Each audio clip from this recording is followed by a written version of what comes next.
Chang Skeptics in the pub. Here, Andres, we'll give him a big round of applause. Please, we meet every month. Please come back. Next month will probably be about cults. June's going to be about consciousness, and July's going to be about the moon landing, folks. How it's fading away into quaintness. It won't be a big deal anymore. Yes, and really, Andres came down from Taipei to do this for us. All right, take it away, sir. Okay, thank you very much. First of all, I apologize for being late, and if I'm too loud or too fast, please let me know. And thank you so much for coming here and indulging me, especially when you could have been with your good-looking language exchange partner.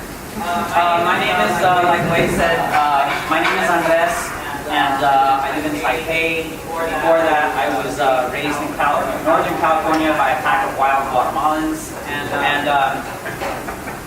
I have a discussion, or some friends of mine have we've started a discussion group in Taipei, similar to the Skeptics, same. So if you know anyone in Taipei who is interested, please ask them to contact me. Wade has my contact information. Give it to you. I also have my own Tumblr. It's called RooseveltReview.tumblr.com.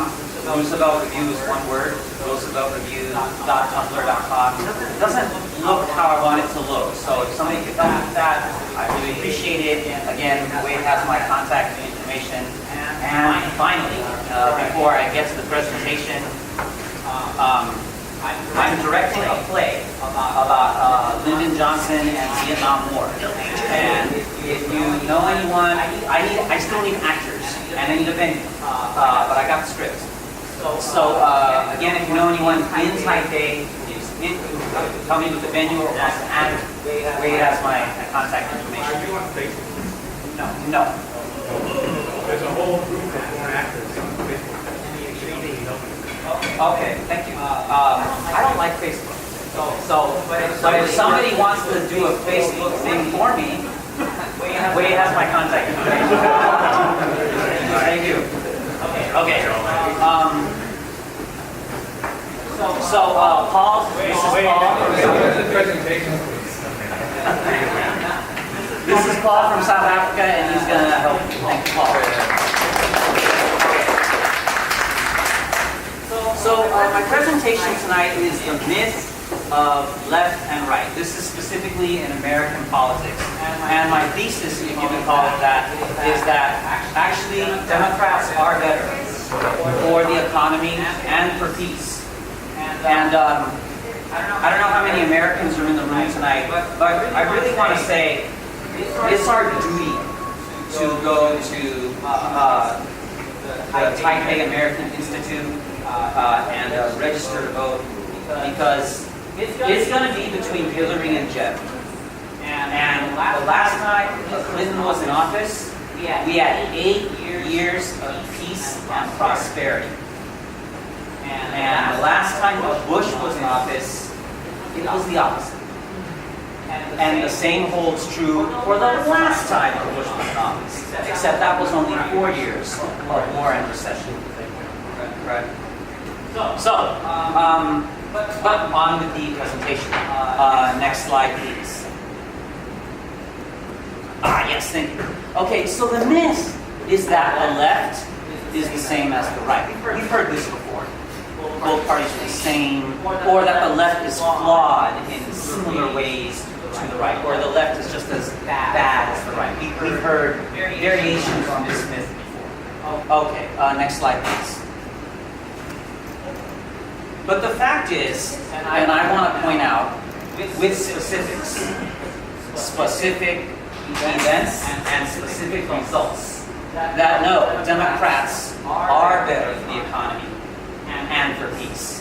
Now, are there things that the Democrats do that are wrong, like murdering people with drones? Absolutely, President Obama. But in other words, what I could say is the Democrats are not as bad as Republicans, or the Republicans are worse. If you don't like Democrats, I don't blame you. But you'll see what I mean. Next slide, please. Okay, so this is in 3 parts. And again, this is not an exhaustive list. I'm not going to go all the way back to the Continental Congress, or even before that with the Native American leaders and how they led each other. We only have so much time. And because the situation was so dynamic and this involves current events, we'll probably think of more things as we go along, things that I haven't even mentioned. So, part 1 is this presentation is presidents.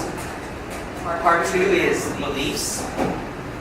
Part 3, Fox and MSNBC. Next slide, please. Part 1, presidents. Next slide, please. It is a fact that poor people, middle-class people, and even rich people all made more money under Democratic presidents than Republican presidents. It's a fact. Look it up. Yeah. So please, if you feel like it, write down a point that you want to talk about later, or whip out those smartphones right now. That isn't true. Look it up. Oh, whoa, it's true. Now, we've also heard, you know what? The economy moves in cycles. Our leaders can't do anything about it. There are booms and busts. That's just how it is. Wrong. Beginning in 1797, 21 years after 1776, the banks in America failed. Every 15 years, they failed. Until the Great Depression. What happened? Banking reforms, like Glass-Steagall and later Dodd-Frank. And you know what happened? We didn't have a bank failure until 50 years later. And who was president then, in the 80s? That militant leftist who raised taxes more than 10 times, tripled the deficit, and gave me and my illegal mama amnesty. Ronald Reagan. Thank you. Next slide, please. Again, I'm not going to go all the way back to Gorgeous George. So let's just start with John F. Kennedy. Okay? And again, this is not a complete list. The Cuban Missile Crisis. The world could have been blown up. Literally. Cuba is a lot closer than Iraq. And unlike Iraq, Cuba actually had nukes. And John F. Kennedy, wow. Now, and the Soviets, you can give them credit too. Instead of a military solution, they actually negotiated. How about that? If this went differently, I probably wouldn't be here right now talking about it. None of us maybe would have. Now that's just one part. And the next part, the Ask Not speech. Remember that? Kennedy's inauguration? In the long history of the world, few generations have been called upon to defend freedom in its time of need. This is our choice, my fellow Americans. And so, ask not what your country can do for you, but what you can do for your country. I'm gonna harp back on this point later, but I just want to point it out right now. Next slide, please. Lyndon Johnson, LBJ. The Great Society. Remember that? Great Society. He wanted to end poverty in the United States. End it. The Great Society. Because in a great society, people don't, I'm paraphrasing, the students who seek the learning will learn, and those who seek to get out of poverty will get out of poverty in a great society. Civil rights. Black people should be allowed to vote. Remove those illegal poll taxes and other obstacles to voting. What would LBJ say now about all these voter identification laws that Republicans are passing? Which, they're not racist, they're not hurting Democrats. They are designed, in theory, to make voting fairer, even though voter fraud is less than 1%. But again, theory and practice. What in actuality, what is the practical result? Black people, young people, old people are not able to vote with these new voter ID laws. And they just coincidentally vote the Democrat for the most part. Now, some people might observe this and say, well, you know, those Southern Democrats, they were racist. They were, and they were against integration. But then what happened? After integration, they became Republicans. And Johnson knew, and he even said, we're going to lose the South for a long time when we do this. And he did. The South for a long time, pre-Obama, was just all red states. Just very Republican.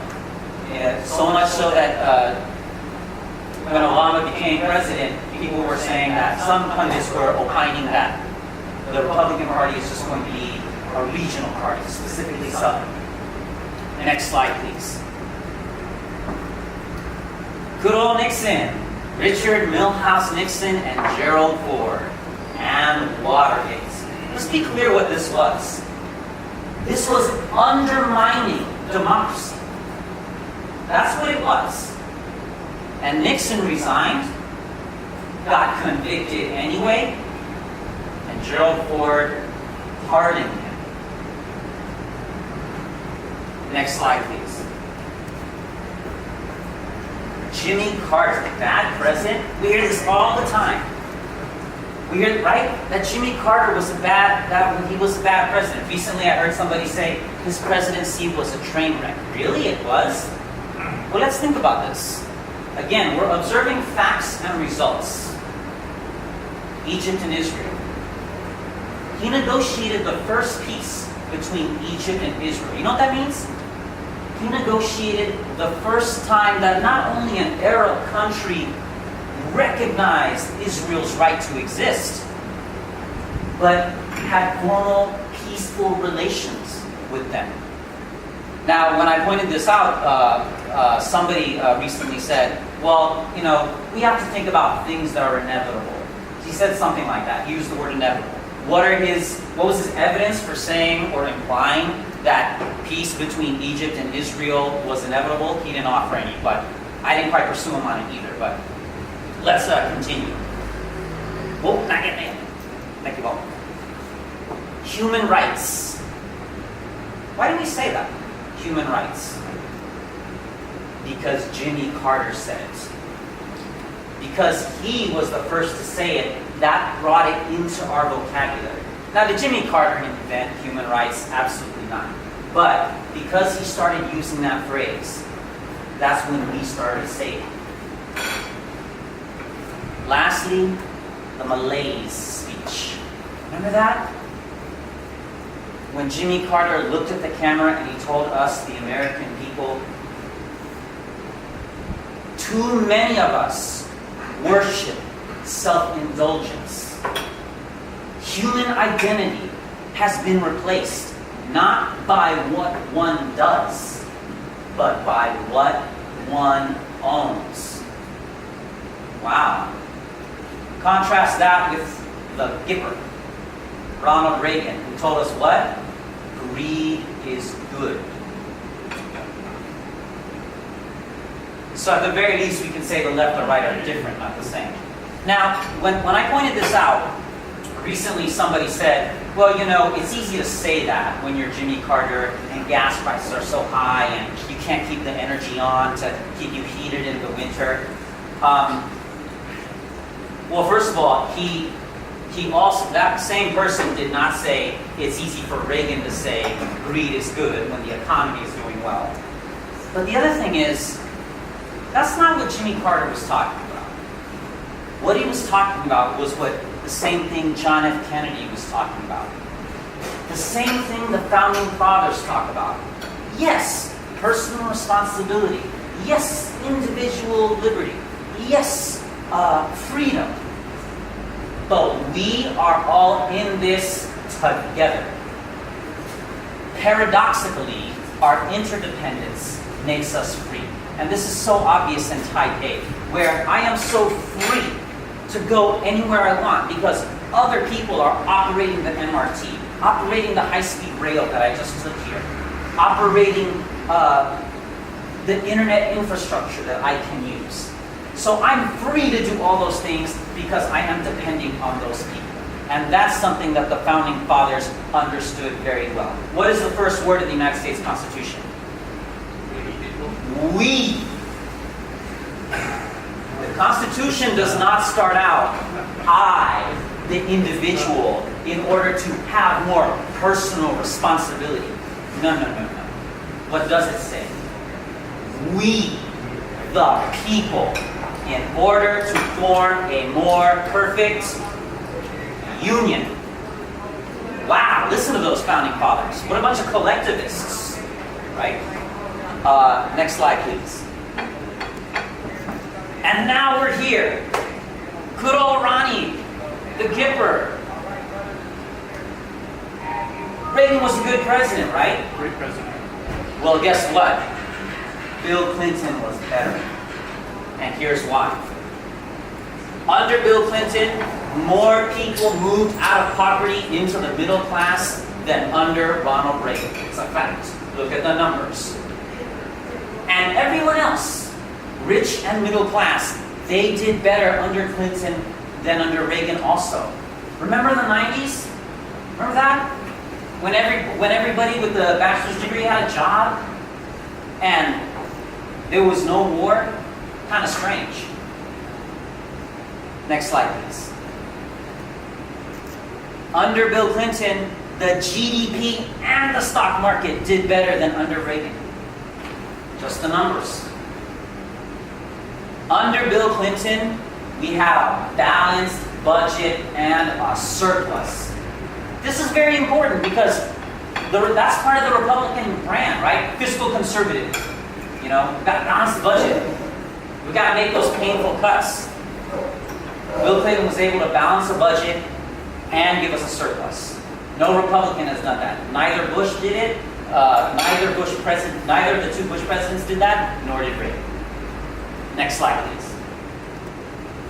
And finally, here we are. The former president, the symbol of 21st century republicanism, the guy who became president because he was a cowboy who I wanted to have a beer with, all that will go.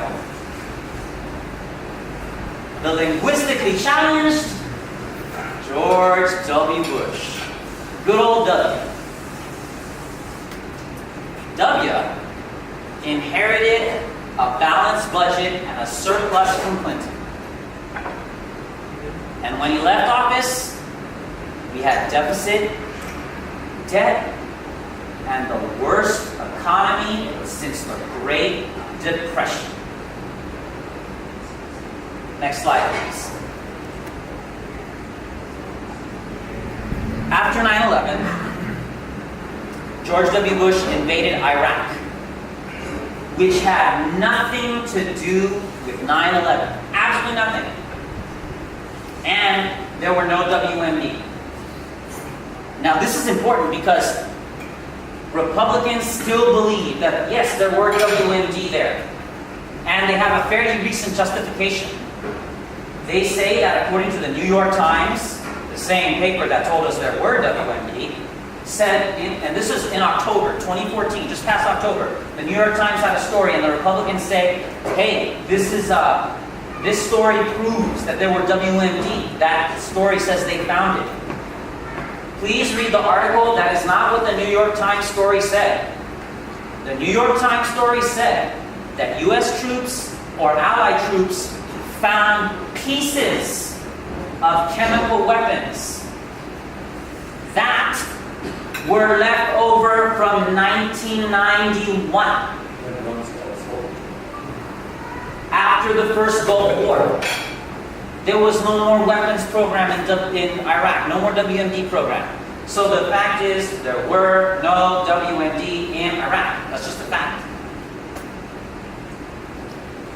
Bush stopped looking for Osama bin Laden. This is very important.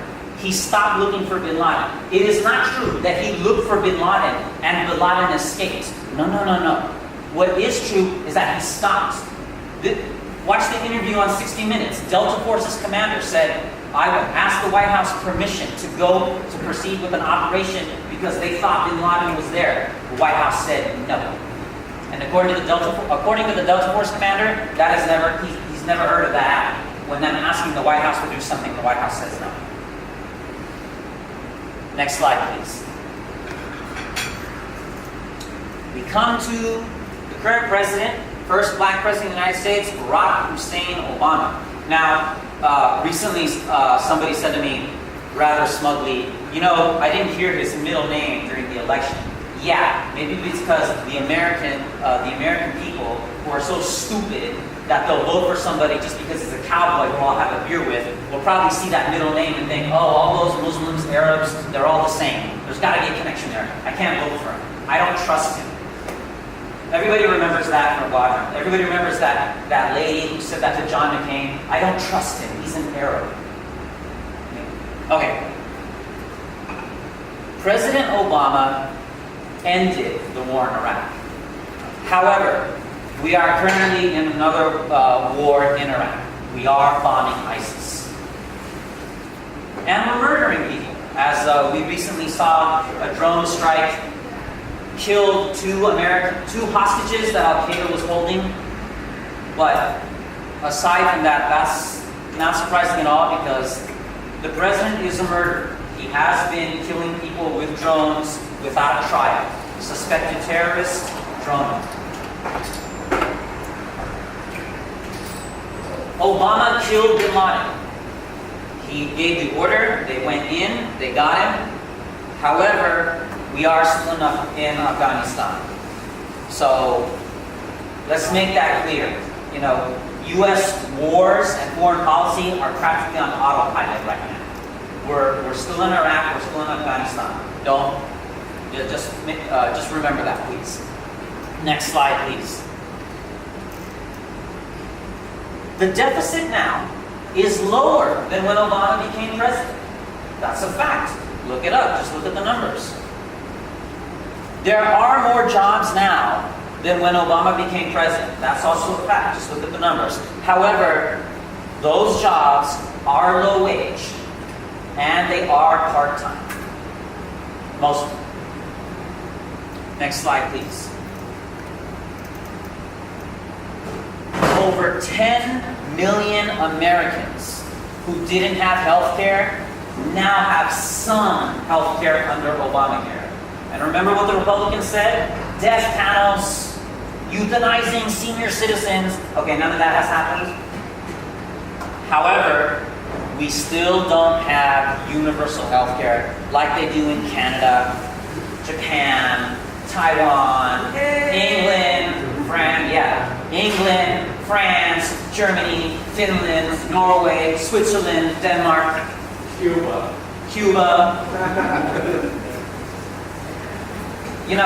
In the 80s, just a side note, the government here in Taiwan decided, you know what, we're a rich country, we're not a poor country anymore, let's give everybody health care. Like they do in other countries. So they took a bunch of PhDs, something like 10 PhDs, they put them all in a room, they had them study healthcare policy all over the world, and they couldn't quite agree on how are we going to give our people healthcare. But they all agreed on one thing. We don't want the American system. Next slide, please. I love healthcare in Taiwan, by the way. I don't even have the program. I'm not even on the program. And I recently had a very minor surgery, and it cost me, I mean, I could afford it. It didn't take me long. Wonderful. Anyway. Now, post-presidency. So we just talked about, well, presidents. We're still in section 1. Interesting question. What do Republicans and Democrats do after they leave the White House? Interesting. Okay, well, let's just take a look. Next slide, please. What did Ronald Reagan do? He played golf. A lot of people do that when they retire, right?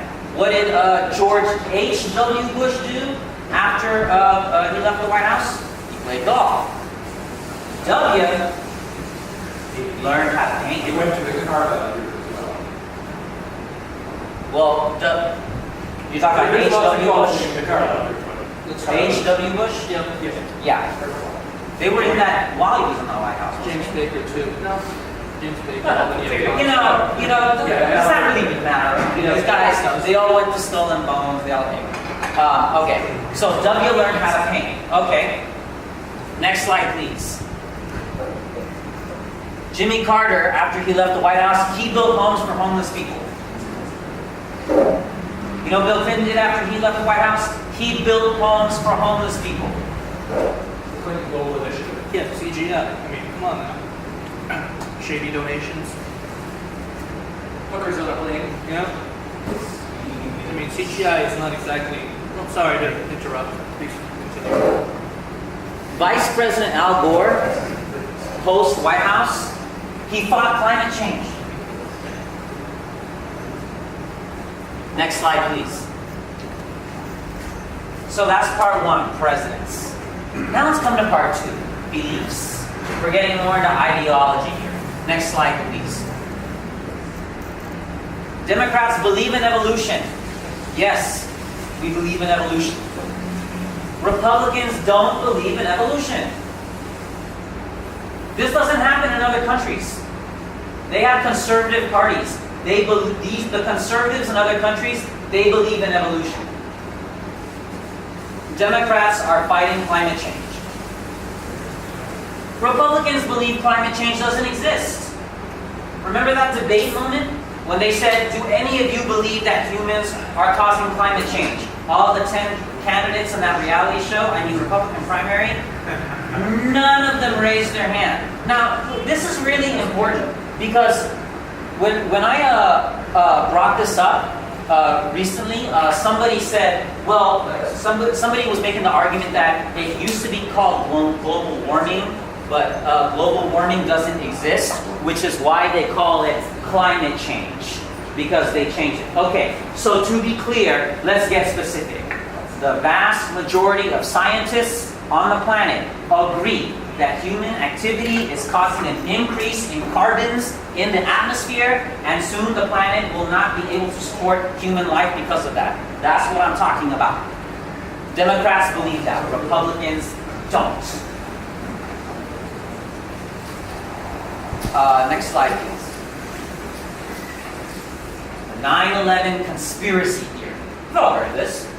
And I've heard this before, Well, liberals, they're just as crazy as conservatives because they believe 9/11 was an inside job. Well, let's look at this. 34% of Democrats believe in a 9/11 conspiracy. Okay, 34%. But there is no elected Democrat who believes this. There's not one Democrat in Congress or the Senate who believes that. So this belief is, it's part of the Democrats. On the fringe, it's a fringe Democratic belief. Next slide, please. Contrast that with 40% of Republicans. 40 is bigger than 34. They believe that Obama is a Kenyan-born Muslim. That means, so again, more Republicans believe this than Democrats believe in a 9/11 conspiracy. There are elected Republicans who believe this. Donald Trump was running for president. That was his whole thing.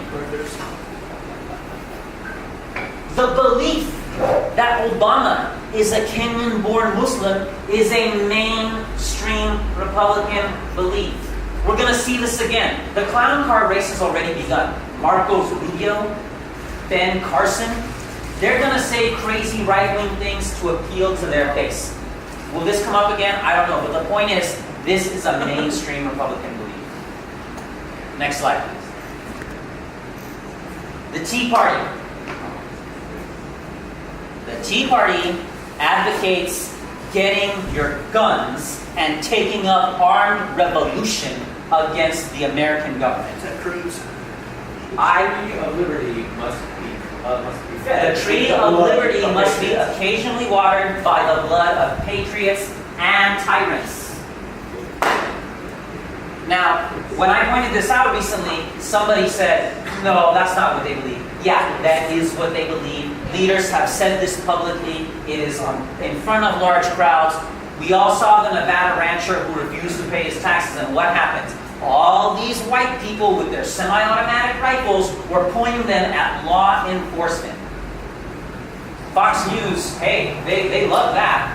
But when two black guys in berets try to sign people up to vote at a polling place, Fox News goes crazy. Oh, those new Black Panthers. And this is happening right now. I don't know if it's still going on, but more recently, this guy who owns a mine in the Northwest, I think Washington or Oregon, but he does not own the mining rights. Okay, so he owns the mine, he doesn't own the mining rights. And then he asked for help. All these weekend warrior, anti-government gun carriers showed up to his property even after he said, no, don't do that, after he saw the Pandora's box that he had opened. No one on the left advocates getting your guns and taking up armed revolution against the American government. No one. I do. And I'm left. I absolutely. Yeah, you're on the fringe. Just kidding. No, but let's. Absolutely do. Okay. The question is, we have. Because we're getting anally raped. Getting what? Anally raped. Are you American? Pretty American. But it doesn't matter that's because part of the we question, live so- in this planet.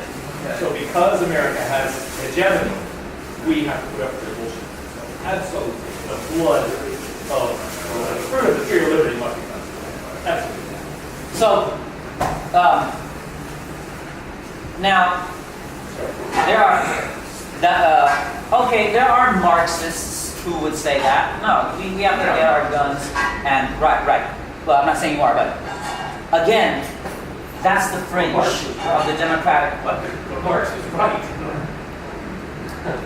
I mean, Again. I'm not a Marxist, but he's right. Again, that's on the fringe.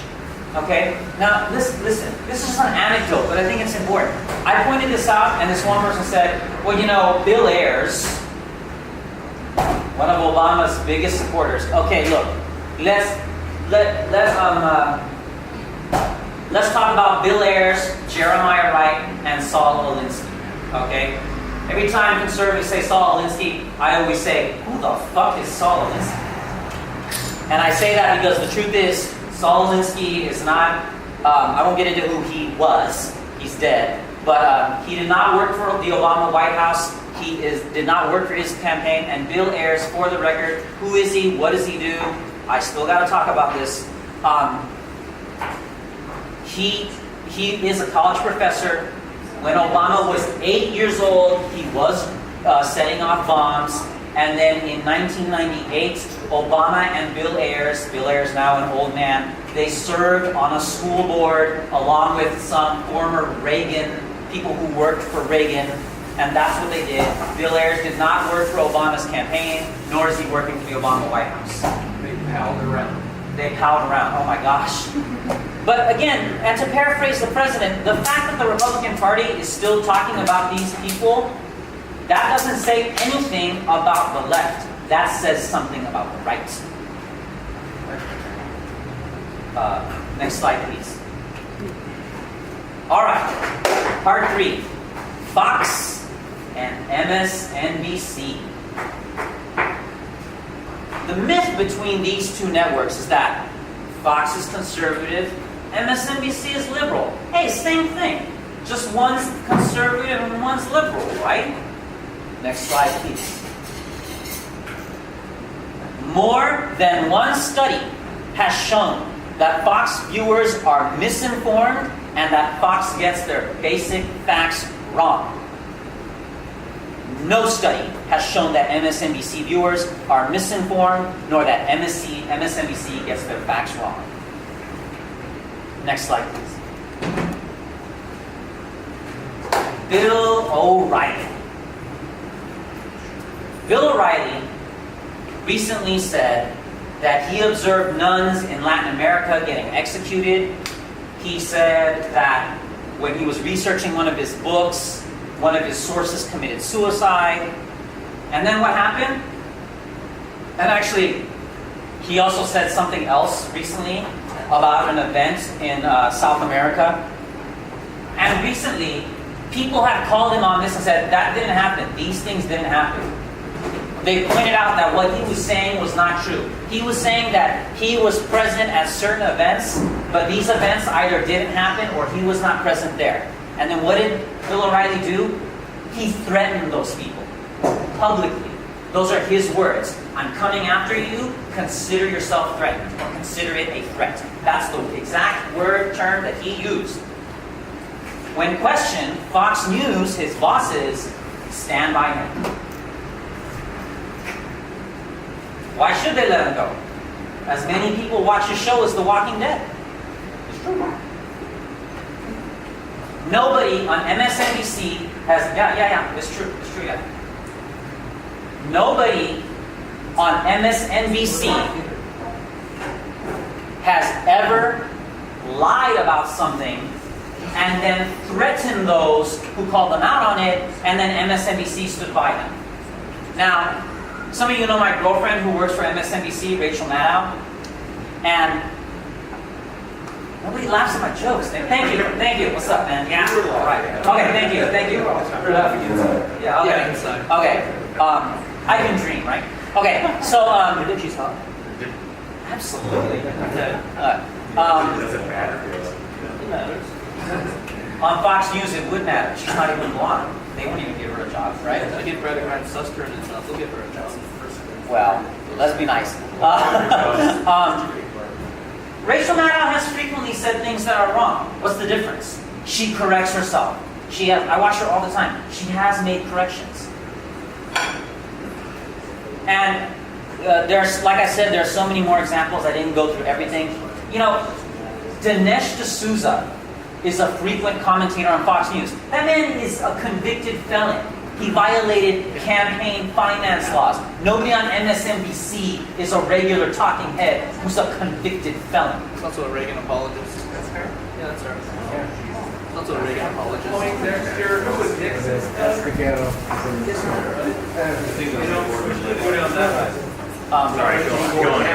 So next slide, please. But you forgot Bry White. Who? Bry White. Bry White? Brian Williams. I didn't.